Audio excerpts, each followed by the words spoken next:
Emergency Medical Minute presents Mental Health Monthly.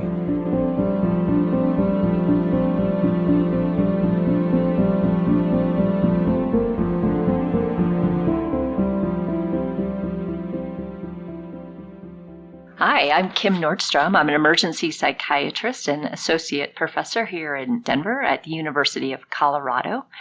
And today I'm going to be talking about managing the suicidal patient in the ED. When we talk about U.S. statistics, approximately 132 suicides occur per day.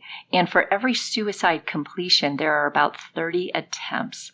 And the highest rates for adults are between 45 and 54, and then 85 and older. Here in Colorado, we're 7th in the nation for suicide completion, and when we break it down by age groups, we're second leading cause of death for 10 to 14-year-olds, and the fourth leading cause of death for 44 to 54-year-olds. There's plenty of literature pointing out that people who commit suicide have seen a health professional prior to their death, and it's estimated that over a third visit an ED in the year prior to their death. So, how can a busy emergency physician identify and manage the suicidal patient? Well, back in 2019, the American Foundation for Suicide Prevention and the American College of Emergency Physicians collaborated in doing a systematic review that led to ED recommendations for suicide prevention in adults. And from there, they created a bedside tool for managing the suicidal patient. The tool is called the ICAR2E tool, and the acronym stands for Key Steps in the Process. So knowing that emergency physicians are quite discerning, let me speak a little bit about the methodology. So the systematic review was done in accordance with the Institute of Medicine guidelines for creation of clinical guidelines, and the PRISMA question was, in the population of adult patients over the age of 18 presenting to the U.S. EDs for SI, or after a suicide attempt, what are the most evidence-based practices for management? A lit review was done, and it was reviewed and graded for methodology, and then recommendations were assigned levels of evidence. From there, you have a full article that goes into all of the recommendations. You'll find that at the American Journal of Emergency Medicine. And the tool that was based on the consensus recs you can find on the ACEP website. If you look up in your browser, ICAR2E, you will be able to find that tool. So at one point I was asked whether the emergency physician should take this tool out for each person suspected of being suicidal. I really wasn't sure about the answer to that, and I've thought a lot about it. So let's talk about the tool, then we'll come back to that question. So if you look at the tool, each letter stands for something to remember in the process of managing the suicidal patient. The first is I, and it's identify suicide risk. C is communicate. A is assess for life threats and ensure safety. R is risk assessment. The second R is reduce the risk. And then lastly, we have the E for extend care beyond the ED. In fact, this tool is more of a tool belt with several tools attached that can be used based on need. So let's go into the tool.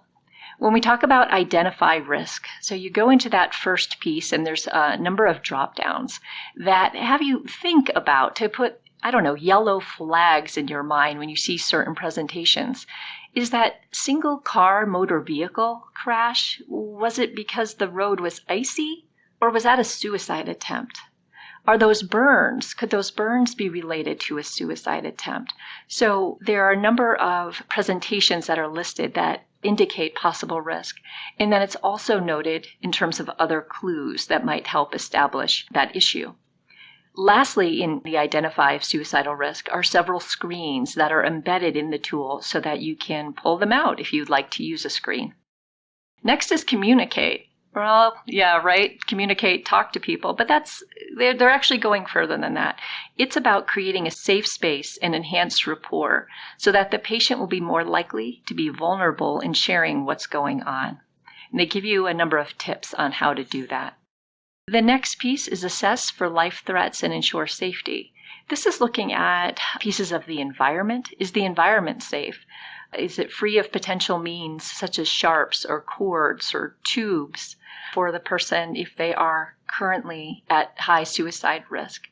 Is there a need for constant supervision? How about possessions? What are the things that really need to be looked for in terms of the possessions? And then what kind of medical workup for ingestion or injuries? And embedded in this piece is the ACEP clinical policy regarding this. Next is a risk assessment. As a psychiatrist, I tend to focus most on this risk assessment because this is really the meat and potatoes of what you need to be doing in terms of assigning risk and getting a better sense of what's going on with the patient. So this tool brings you through the key components of a risk assessment that will help lead to that determination. So what's the current mental state and history? Are there previous attempts? Is there access to lethal means? What other risk factors exist? What other life stressors that might relate to the current mood state? And then, of course, protective factors. Next in this tool, you'll find reduce the risk.